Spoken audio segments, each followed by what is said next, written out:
In this video we are going to be looking at arrays and how we can explode values to create arrays. So the example that we're going to be looking at is from a database. Now I've given an example here that you can see on the screen. If you've not looked at databases too much, then don't worry about this. This is a basics video, so really we're just looking at how we can manipulate strings and convert them into arrays essentially. At this point. So, by exploding something, what do we mean? Well, it's a very vague function name, but essentially what it does is it breaks up a string by a delimiter. So, for example, a comma, a pipe, a space, anything like that. So, in this case, I have a database record here. One record, just a username. Or a single user on one row, and I've got some likes listed here that are comma separated, and we've also got a deliberate space in here just so we can see the behavior of this as well when we have anomalies such as spaces, things like that.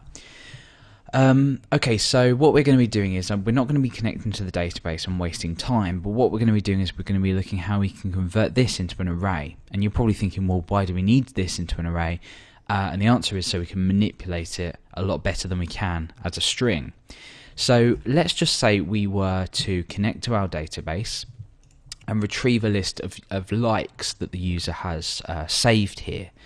In the case of them saving some things, we would use implode to convert maybe a list of things that they entered, but it's most likely that they would enter a list, comma separated list, which is fine because then we can delimit by this, but we'll go into that in the tutorial on imploding.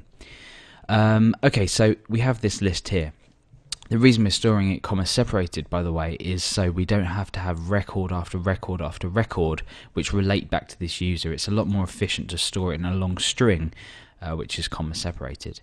Anyway, over to our text editor. I'm going to give you an example of after this has been extracted from the database, how we can use explode on this to essentially convert it into an array, and how we can examine this array as well. Okay, so the database data that we retrieve will be the likes. So I'm just going to place this data into a string here, so we can assume that this line has done something a lot more than just specified this. It's pulled it from the database. Okay, so what we're going to be doing now is looking at the explode function itself. So explode looks like this. It's just explode, and the parameters that we need to give obviously go within the parentheses. That's obvious. And the parameters that we need to pass are the delimiter, which I explained a moment ago, and the string that we want to pass through. These are the typical options that we would give this. So we have 1, 2 parameters. The first one's a comma. We know that we want to break this up, so we want this to be the first record, this to be the second, this to be the third, and obviously this to be the fourth. So the comma will say, well, separate this string by the commas, and in here goes the string that we want to separate, which in this case is likes. So if we head over to our browser and we actually run this, obviously nothing happens, but we don't have any errors, so we can assume that we've done this correctly. Now we want to examine what's actually happened here. Now we can just go ahead and echo the result of this just to see the behavior. It won't give us the contents of the array, but it will tell us if what's been generated by this or what's been passed back from the explode function, and that is an array, which is what we expect. So obviously now we want to examine the contents of the array. So we can use print r for this. So we can print r likes. What we need to do is set this to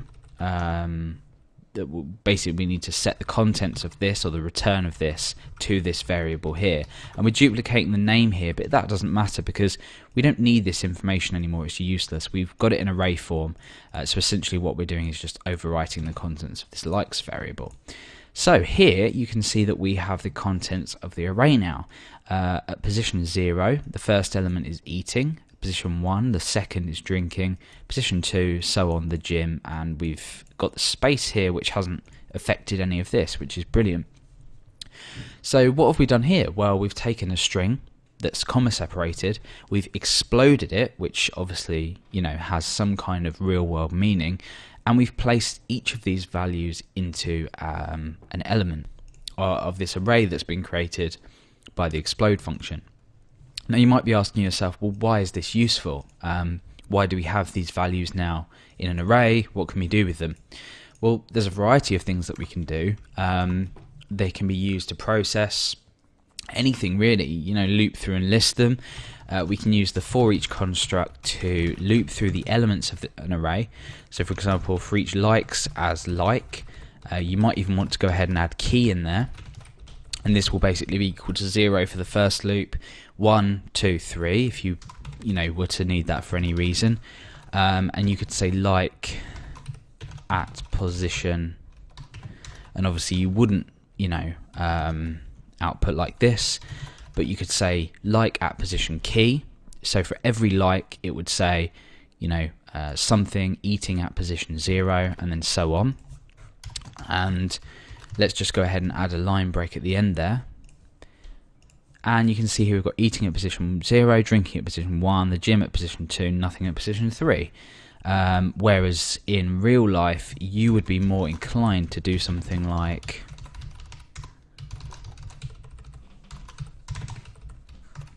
this, for example, and then something in there. So you'd have maybe a list of links, or I don't know, something like that. Maybe a comma after there, or maybe just a line break. So yeah, I'm not going to faff around with too many more examples, but essentially what we've done is we haven't retrieved this from the database, but we've looked at the possibility of this coming from a database.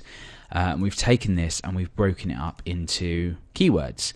Now another really useful thing that we can do with splitting is to split by spaces. So for example, if someone was searching in a text field for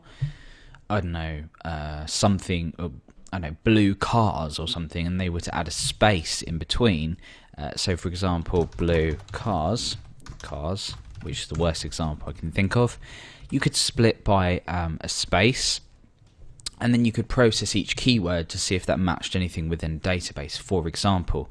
Now that's a useful way, as I say, that's a useful way of using splitting. However, explode will only take into account the exact string that you pass, because it's essentially splitting a string by a string. So if, for example, I was to split a string by a single space, and then I was to do the same method here, let's just go ahead and, well, we'll just keep it as it is. You can see we have got blue cars underneath each other. What happens if there is more than one space though? What happens here? This is, something that you've got to think about. Well, the problem here is this. Now, what's happened? We've just added more space between here. The actual problem is when we go ahead and print our likes,